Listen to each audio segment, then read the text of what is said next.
Hi friends, this is Reverend Myra. I don't usually go live very often, but um, I had to go live today, and I hope you. I saw in the news today that County Executive Adam Bello finally came out opposed to the proposed map of the 5 majority black voting districts, and and he said something that was just kind of disturbing to me, as he asserted in his press conference that the only people who would benefit from these 5 majority black voting districts are the legislators who voted for them. And I couldn't help but want to scream, because here I was looking at the news tonight, and you all saw it. Adam Bello, a white man who has never been a black person, went and had a press conference telling black people that they do not benefit from having 5 majority black voting districts. I couldn't believe what I heard, that he was engaging in paternalism to treat the black community collectively as if we were children, and we just don't know what we're talking about. We just don't know when we say that we would benefit from these 5 majority black voting districts, that somehow we are wrong and he is right. I don't know what possessed County Executive Adam Bello to make those statements, but what we need him to do is to actually listen to the voices of people of color, to actually listen to the voices of black people in this community who have said, and who we continue to say, that if we are entitled to this civil rights moment of being enfranchised as a collective black community to have 5 black majority voting districts according to the guidance of the Voters' Rights Act, Section 2, that his role as an elected official that was elected by many of us who are black in this community is to hear us and to support these 5 black majority voting districts so that we can have proportional representation in this county.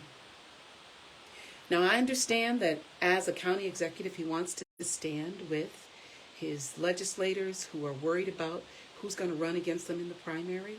But when we're talking about justice and we're talking about enfranchising the collective black community, it can never be about individual legislators' jobs, which is really what this boils down to. That his Democrats, and maybe himself, are worried about who's going to run against them, that maybe they won't have their jobs when it comes to run again. Well, isn't that what politics is about? Politics is about somebody's going to run against you. And so I'm disturbed that in this moment, this critical moment of enfranchising the black community, because they are entitled to it legally, constitutionally, they are entitled to it. They've passed the Gingles test. This bipartisan group that met at the county ledge building, they decided to be guided by it. And it was only after they started sorting through whose address was in what district that they backed away and said, I'm leaving the table. And I am not willing to give up the rights of the collective black community for the self-interest of a few politicians. So Rochester, I am calling you to call Adam Bello, to call your Democratic legislators and demand that they vote in favor of these 5 majority black voting districts. And do not let him and do not let them try to confuse and distort the language and tell you that there's 6.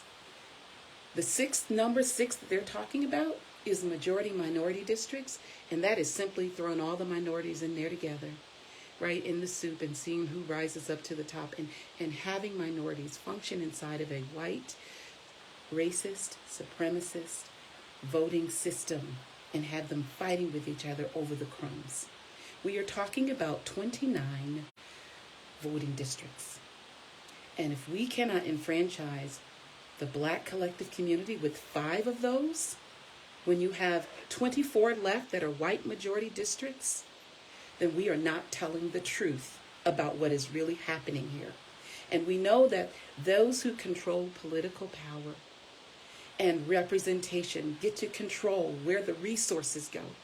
You want to know why these communities in the Crescent have suffered divestment for all these years?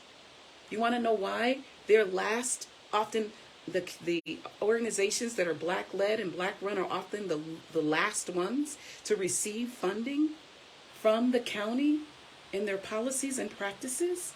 You want to know why the Black community is always at the foot of the line? Is because we don't have proportionate representation of what the Black community needs. In this moment, we have an opportunity to seek that together.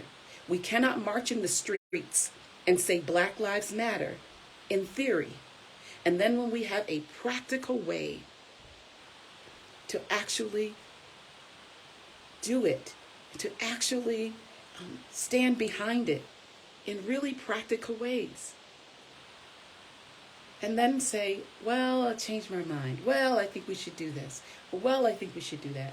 And the news media didn't do us justice. We had a 4 o'clock rally today demanding that Adam Bello and the Democrats support these 5 Black majority districts. And the media pivoted to him because he's county legislator, county executive. And that's fine, because that's what they do with people in power. But I'm here to advocate for the powerless, for the people who can't get the camera on them. I'm here as a member of this Black community. And I can tell you, Adam Bello and Democrats who are opposing this, Black people actually do benefit from this. It's not just the legislators who are voting for it. I promise you that we as Black people know our reality better than you know our reality. And so this moment that we're in, I am urging every Black person and every ally in the city of Rochester, do not get distracted by these narratives that are just not true. We need these 5 majority Black voting districts so that we can enfranchise the collective Black community. And when we do that, we will see a healthier community, and we will see a healthier future for Black children in this community. And isn't that what we want? Don't we want all the children to do well and to be well? Well, it begins with who has the power and what they do with it. And so the math equation is not 6 is more than 5, because they're talking about majority minority districts, which dilutes the Black vote. The math here is that 29 districts that we have, that 24 is more than 5. So if we get these 5 Black majority districts, which we should, that still leaves 24 that are majority white voting districts. And that is what systemic racism looks like. That is what a white supremacist system looks like. So who benefits from not supporting these 5 Black majority districts? The system of racism and white supremacy. That's who benefits. And I'm sorry, Adam Bello and Democrats who are opposing it, it is not my job to uphold the system of racism. It is our job, collectively, to do justice. Injustice anywhere threatens justice everywhere. These maps have been drawn to do justice to the Black community, and justice we should do. So friends, thank you for joining me tonight. It's sometimes difficult to kind of speak through the noise, but we cannot let this moment pass us, because there are politicians who want to hold on to their jobs or to power because of their own self-interest, because of their own fear, because of anti-Black anxiety. This is 2022. If we can march in the street together and put up our fist and say Black Lives Matter, then we can make the phone call to our county legislator and to the Democrats who are opposing it and let them know that we also believe that black votes matter.